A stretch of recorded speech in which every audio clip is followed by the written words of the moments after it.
আমার আপনার আমাদের প্রত্যেকটা ঘরের প্রতিটা মানুষের কোনো না কোনো কিছুকে রিপ্রেজেন্ট করে।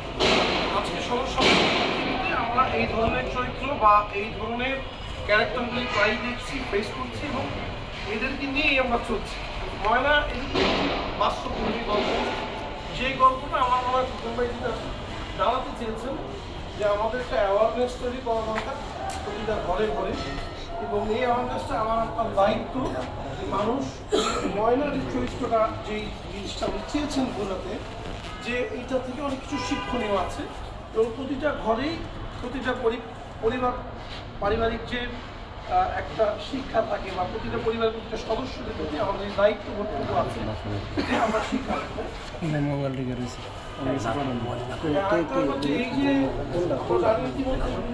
ডিপ্রেশন বা ফ্রাস্ট্রেশনের কারণে আমাদের কিন্তু সুইসাইডাল রেট অনেক বেড়ে গিয়েছে।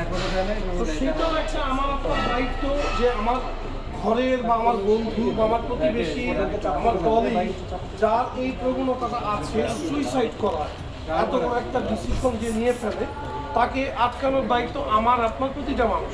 সেই দিক থেকেও আমার মনে হয় ময়না বা এই চলচ্চিত্রটির তাৎপর্য অনেক বেশি। তো আপনাদেরকে বলবো যে আপনারা সুস্থ বাংলাদেশের বাস্তবমুখী ছবি ময়না এটা সাথেই থাকেন। অ্যাওয়ারনেস আছে, অ্যাওয়ারনেসের বাইরেও আসলে মানুষ আসলে একটা কমপ্লিট প্যাকেজ সিনেমা হলে দেখতে পাই, সেইটা ছোঁয়া পাবে কিনা।